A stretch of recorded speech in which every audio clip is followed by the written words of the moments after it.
Have you bought a Garmin GPS and found it too difficult to use? Would you like to go out with confidence knowing that you can solve all your navigational problems? This video will attempt to get your head in the right place so that you can do this. A GPS is first and foremost a software program which knows where it is on the planet. A problem that GPS manufacturers have to deal with is that GPS devices can be used in many different ways, and thus most GPS units present you with an impossibly complex range of options. Garmin have attempted to simplify choices by grouping them in profiles which present the user with preset options and layouts for each activity. When you get your GPS out of the box and switch on, the first thing you do is to choose what you want to use the GPS for and select the appropriate profile.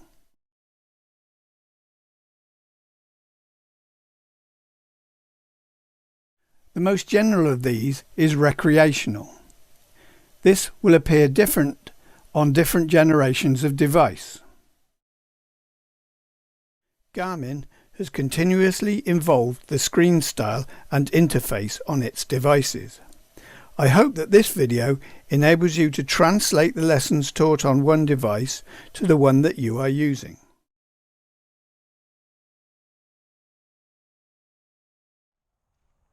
If your use for the GPS is to go for a hike without getting lost, then if you set it up properly, it's very capable of doing that. But there are quite a few conditions you need to get right before you set out. If you're British, you will most probably have been taught about and become familiar with Ordnance Survey maps. However, installing these on your device may cost almost as much as the GPS itself. I would caution you about making this a reflex choice, because other map forms can give you much more functionality, of which more later. For this demonstration, I will use the Garmin Topo map, although personally I most often use Talkie Toaster Maps OpenStreet Look and Feel for their superior level of information.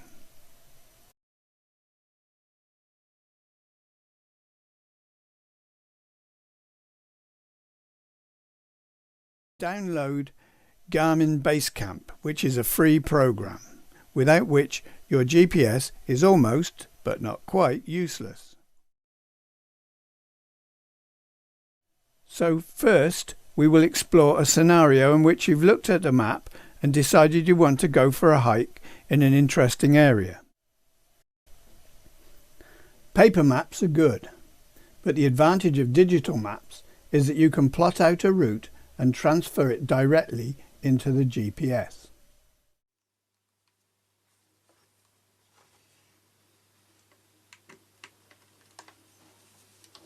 With your topo or other map on board your GPS, connect it to your computer.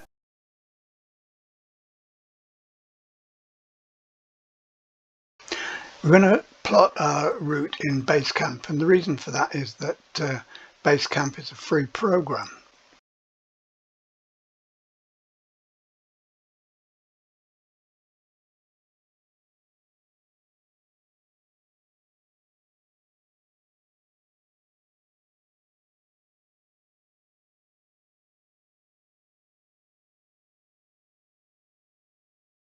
There are problems plotting the kind of route that I want to do in Basecamp based on the way I want my GPS to perform, and so I'm just going to briefly spend a little time trying to describe how to get around the problem. And the first thing to do is to plot your routes using the direct setting. The reason for that is that the word route in Basecamp is very specific. When plotting routes in Basecamp, the program is very helpful because it finds any reasonable path between 2 points on the map depending on the activity you're engaged in. For instance, driving a car, cycling or walking, and it will choose the best route for those activities. However, this causes a problem, especially for hikes in England and Wales, caused by our extensive network of local paths or rights of way. Basecamp is expecting hikes to be along major trails like most of the rest of the world. So I've zoomed into the place where I want to start. Now I'm going to park my car about here. So what we're going to do is we're going to put down waypoints. Waypoints are markers on the map, and we connect those waypoints together with a line. That's what Basecamp calls the route, and I'm going to do this in a very specific way based on the way that we're going to get the GPS to work, and that is I'm going to put down waypoints on every turn that I want to go along, and in most places you see here I've got a gate to go through. I want this to be quite specific, so there's a style, another style there, and so on. So we're going to this place called Crooks Peak. Now I could have just marked a mark at Cross on the road and then a mark at Crooks Peak, and Basecamp would have found me the way, but that's not what I wanted to do, because the problem with that is that Basecamp often doesn't know that you don't want to use roads or things like that, or there's certain things which come out as a path on the map that actually aren't rights of way, and so I have to know enough to avoid those.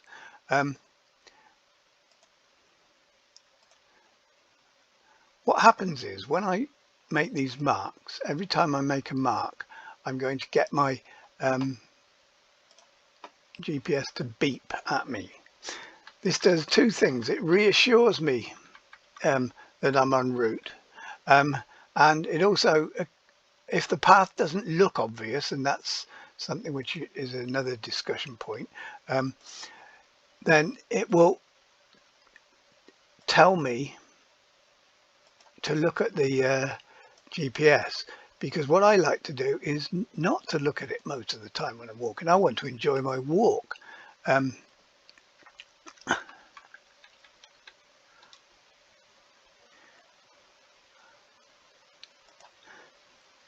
So certainly at turn points, I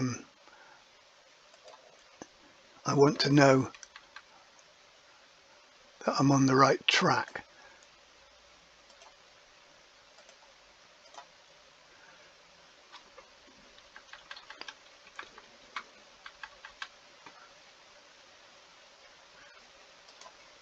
And so on and so forth. Just get to the peak, why not?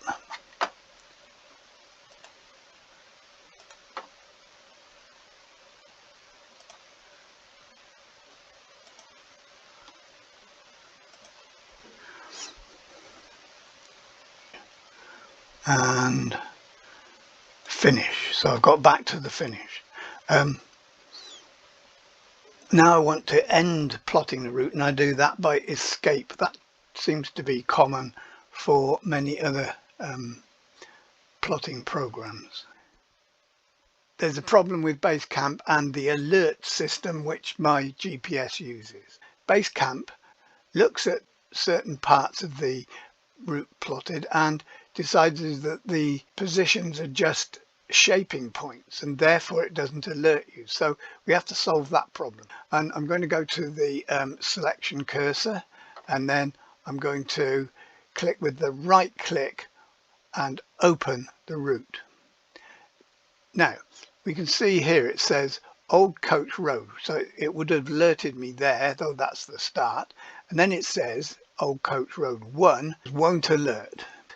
Well, let's look at that. So I go to Old Coach 1 and it says won't alert. and you can see on the map it's got a little orange circle around it, and I want that to alert. So I go alert on arrival, and then go to the next one, and I definitely want alerting here because I need to know to turn right.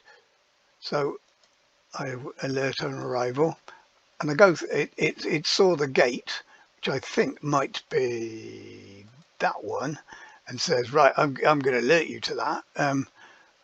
The thing is that I don't understand all the logic of this, and you don't necessarily either, especially if you're starting out. So what you do with Basecamp, if you use it, is to go through these won't alerts and click alert on arrival, and so on and so forth. Anyway, when you've done all that, so your route is prepared properly, we've made our route, and now we go to device, and we want to go center device. Having marked out the route on the map, I can then cross-check it with satellite imagery. This is just in case the path doesn't exist on the ground, and you can also use Street View to check the state of the path where the route meets a road. There's a lot more to it than this, but when using a GPS, this method is a great way of making sure you keep to your original plan and that the plan is a feasible one. And now we just disconnect the GPS and go off on our walk.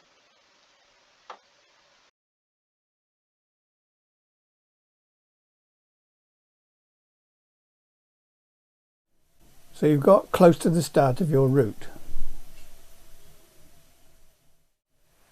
Switch your GPS on and wait for it to boot up.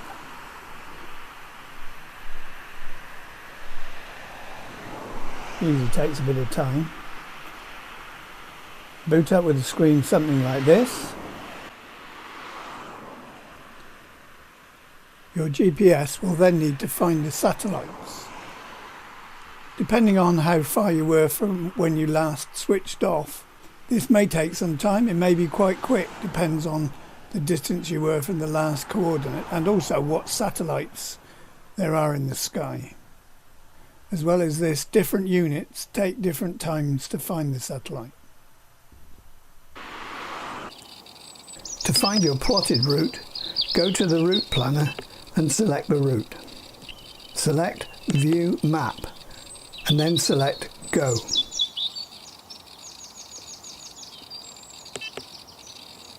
The whole route will be displayed.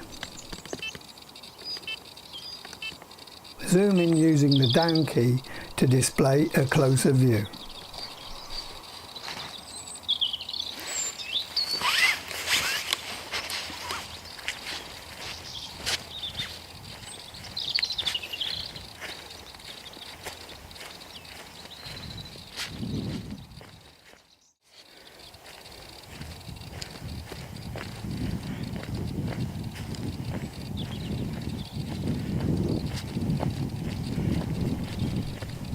Every time I approach a waypoint, the GPS alerts me.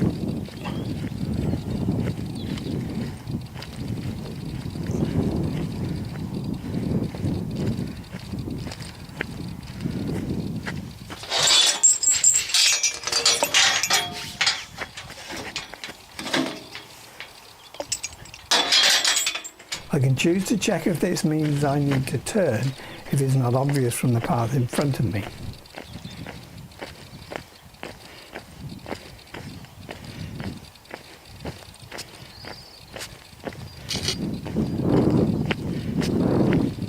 Sometimes the path is not certain. I can then look at the display and check to see if I'm drifting off course.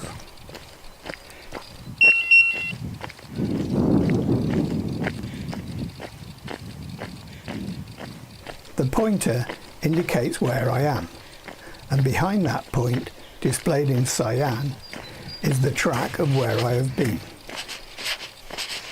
I can see here I need to move right to remain on course.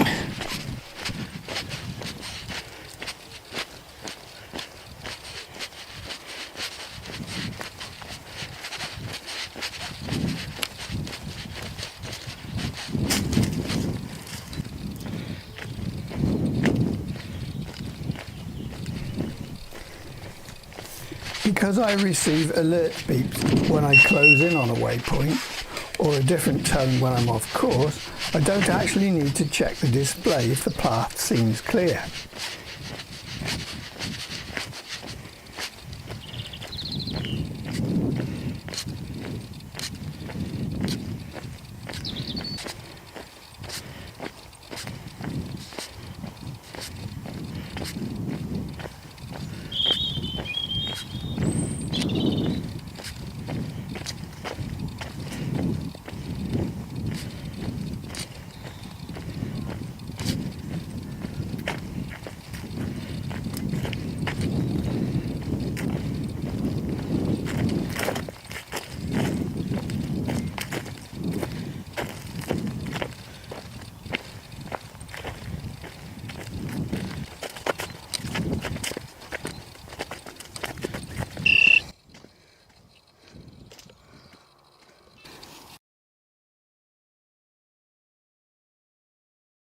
So now we've gone completely off track, let's look at what clues our GPS is giving us to get back to our route.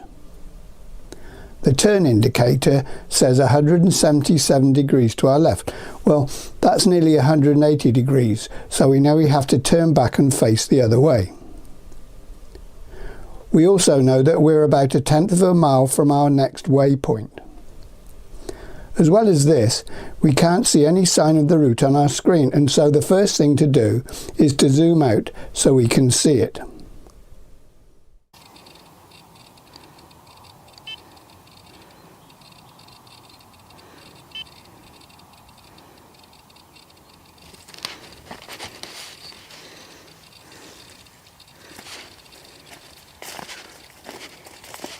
Sometimes a walk doesn't go to plan.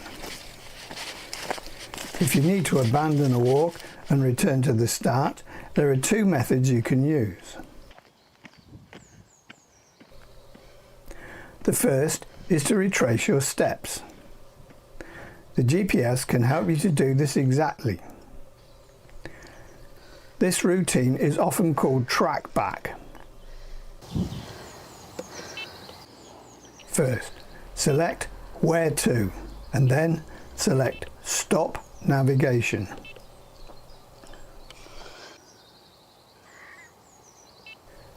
Return to the top page and select Track Manager and select Current Track. This is the track you have just walked. Then select View Map. Selecting Go will render your track as a new route which you can follow to get back to your start point. The second method is less certain but may save you a lot of time and distance. Having first selected Stop Navigation from the Where To menu, open the map and move the cursor over the position at which your track started. You may need to zoom in or out to identify where this point is on your track.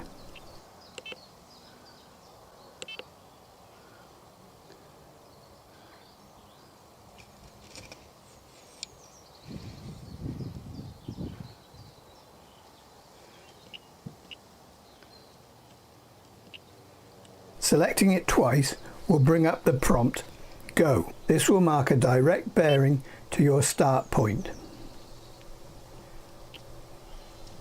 As you move, the bearing will remain fixed, whatever heading you move on.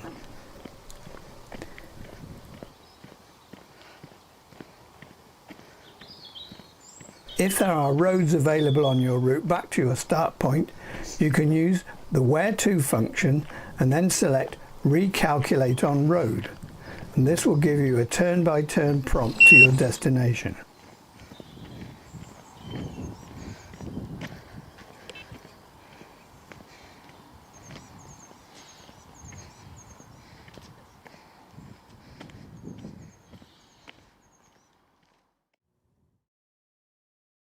The GPS can indeed work like this, but it has been a real process of trial and a lot of error to get it set up to work in the way that I personally prefer. They almost always can do what you want them to do, but you need to get deep into the settings to squeeze the best out of them. The manual tells you what each selection or button does, but makes no assumptions about what you want to do or how you want to use the device. I did wonder how to tackle this in a reasonable length video because there is so much detail to go through. Instead of going through every configuration and setting, I want you to get your head in the right place so that you can take control and know how to put your GPS to work. Often when you look at the manual or the GPS, you don't know what something means, especially what it means practically in finding your way about. The manual has a glossary, and it's placed in the appendix, in which the terms used are spelled out in plain words. Therefore, as you read the manual, try flipping backwards and forwards between the text and the index or glossary. The manual is, however, a really good place to find out where you can find some of the more straightforward settings. For instance, units of measurement or position format.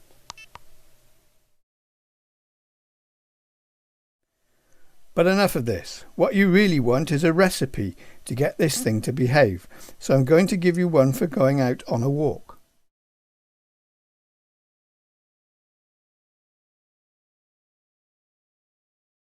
Here's a good example of how one setting changes the whole way the GPS behaves. But if you saw it in the menu list, would you understand it?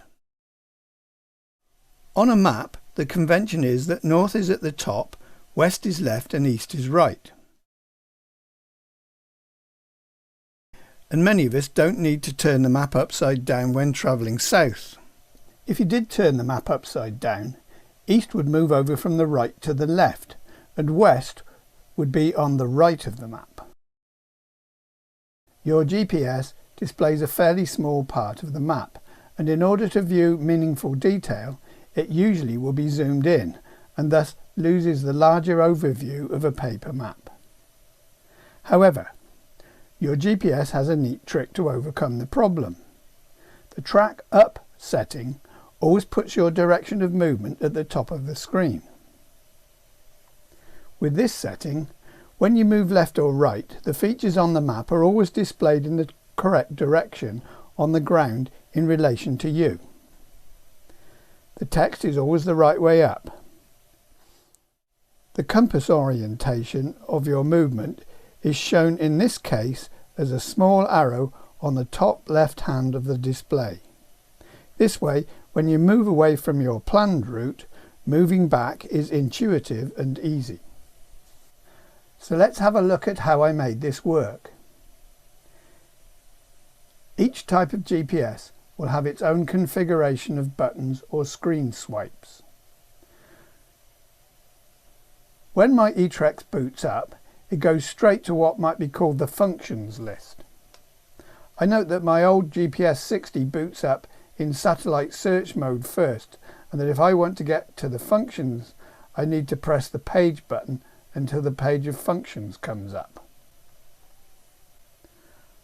I select the map function. I then use the menu button on the left side of the device and then use my joystick and toggle down to Set Up Map and select that option. This reveals 4 further options. If orientation reveals either north up or automotive mode, I select it and toggle to track up and select. On my GPS, I then press the back button and the display will return to the map, which now displays in track up mode. Your GPS will have a similar back move available.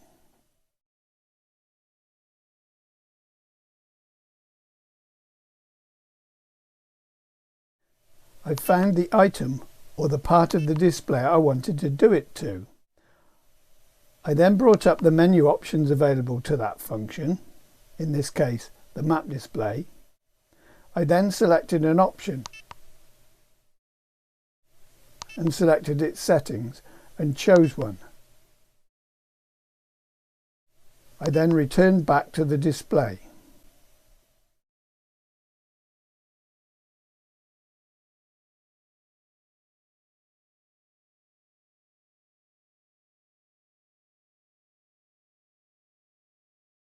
On my GPS, up to 4 boxes and a header can be displayed. I like to see as much of the map as possible, and so I usually choose to display 2 boxes and no guidance text header. This means I will be editing the recreational default profile to suit my own preferences.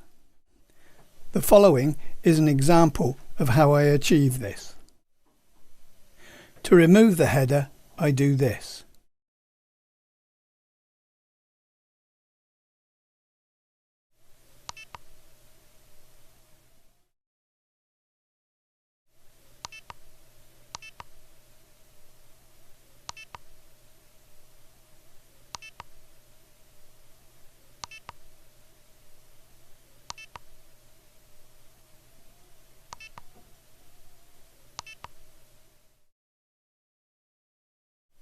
Next, I'm going to change the data fields boxes.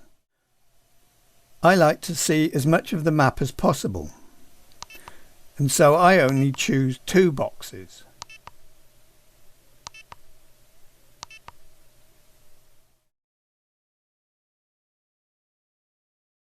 Inside each box, you can have up to 32 different items of information.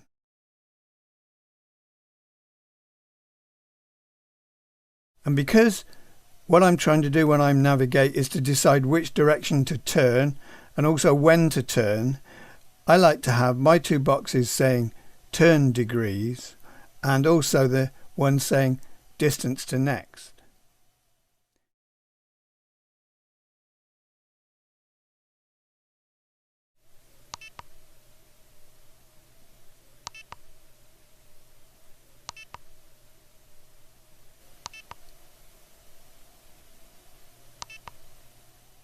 With these basic settings, you should be able to go out and walk your pre-planned route.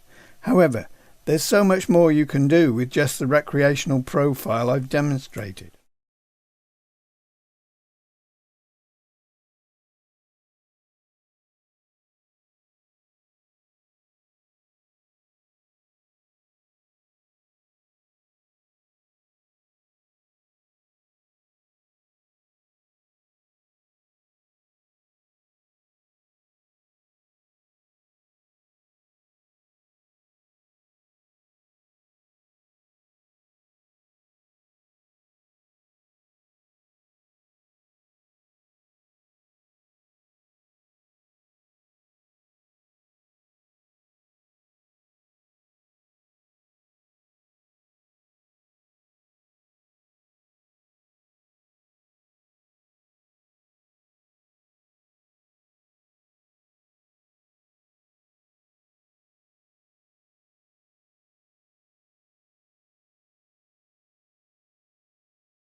I've given you an idea of how to carry out a navigational task and dipped into the kind of settings you might need to carry out in order to do that task. Now I want to explain more about the deeper levels of the software without, I hope, putting you off. Because the display space is limited, the screen can only show 6 functions at a time. Here I've laid out all the functions available in my Etrex 20. There are even more for other models of GPS like Bluetooth, barometric altitude and magnetic compass that are not present on my GPS. These functions can be scrolled through. The order they appear in can be changed. The function headings include the setup icon, which enables deeper control of the setup of the GPS. When setup is selected, a further set of icons appear. You can scroll down for more setup functions. Once you've chosen your preferences, you can now return to the function you require.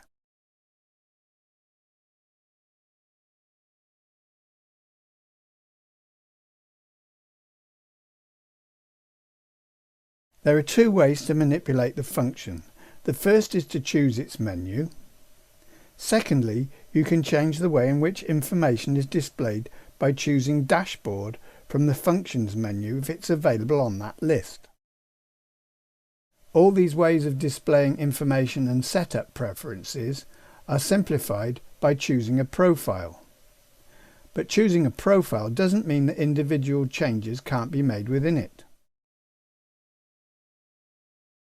Even on a simple GPS like the Etrex 20, the configurations can be a little daunting.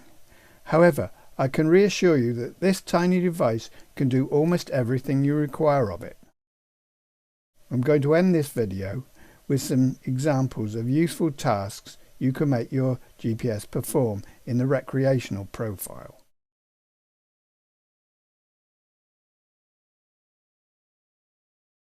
Many people are interested in how far they walk and their speed, and also their elevation. This is all handled by the trip computer setting. As with the maps display, there are 32 resettable data fields.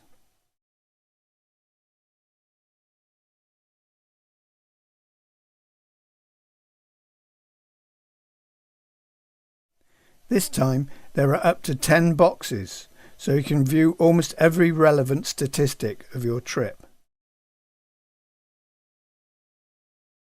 Just to complicate matters, you can also change the ways in which this data is displayed by selecting Menu, then Change Dashboard.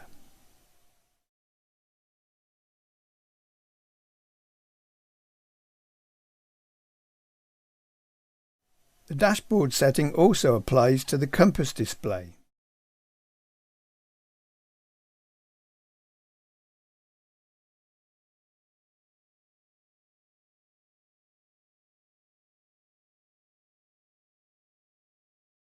Depending on the map you have loaded on the GPS, there is much more information available than on most paper maps, and you can search for a wide variety of locations using the Where To function. The Where To function has a whole list of items you might want to search for. If you need refreshments, you can search the food and drinks list.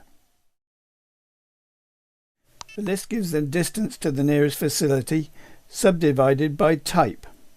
Select the one you want and the bearing is displayed on the map.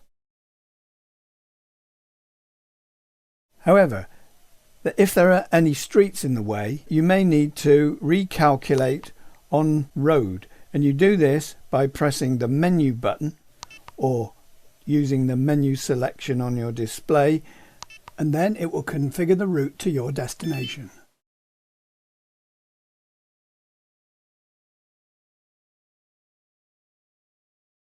Another sort of situation that this Where To function is useful for is if in emergency you need to find the nearest road.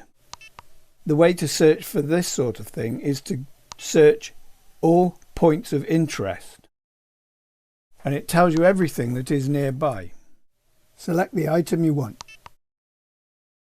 Selecting Go brings up a direct bearing to that point.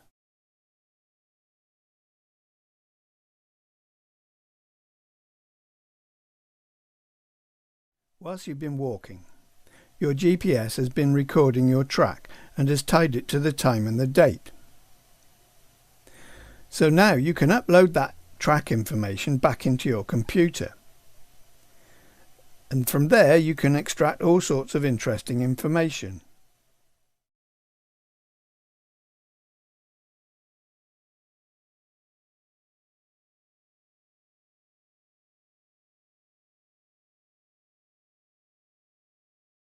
You can also recreate the walk you've done at a later date.